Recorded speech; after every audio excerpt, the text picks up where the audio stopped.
Hi சிசிடிஸ் ma'am. So இன்னைக்கு நம்ம customer நம்ம கிட்ட கேட்ட கேள்வி பார்த்தீங்கன்னா, ஏன் பேலன்சிங் சைக்கிள் இவ்வளோ சின்னதாக இருக்குது, தென் இவ்வளோ லைட் வெயிட்டாக இருக்குது அப்படிங்கிறதாங்க.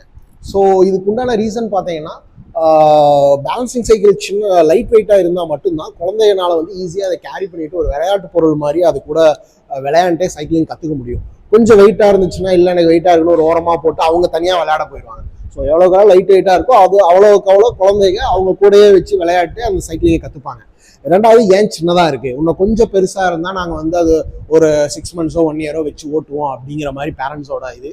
பட் என்னன்னா, நீங்கள் வந்து குழந்தைங்க எப்படி ட்ரெஸ் சைஸ் சின்னதாகிடுச்சா குழந்தைகளுக்கே தெரியும், இல்லை நமக்கு ட்ரெஸ் பெருசாகிட்டோமா நீ அடுத்த ட்ரெஸ் போட்டுக்கலாம், இது வந்து பிடிச்ச ட்ரெஸ்ஸாக இருந்தாலுமே சொல்கிறாங்க இல்லைங்களா, அதே மாதிரி தான். ஸோ இந்த குழந்தைகளுக்கு இந்த சைக்கிள் அவுட்க்ரோனா தான் அடுத்த ஆக்சுவல் பைசைக்கிளுக்கு அப்கிரேட் ஆவாங்க. ஸோ இல்லை இதே கொஞ்சம் பெருசாக இருந்ததுன்னா அவங்க இதுலேருந்து போக மாட்டாங்க. ஏன்னா இதில் பிளேஃபுல்லாக அவங்க பழகிருப்பாங்க, இதுலேருந்து அவங்க வெளியில் போக மாட்டாங்க, இதே தான் ஓட்டிட்டு இருப்பாங்க. ஸோ தட் த ரீசன் இது லைட் வெயிட்டாகவும் சின்னதாகவும் வர்றதுக்கு இதுதாங்க ரீசன். ஸோ இந்த மாதிரி சைக்கிளை பற்றின டீட்டெயில்ஸ் தெரிஞ்சுக்கிறதுக்கு சென்னை சைக்கிள்ஸ் திருப்பூரை ஃபாலோ பண்ணுங்க. தேங்க்யூ.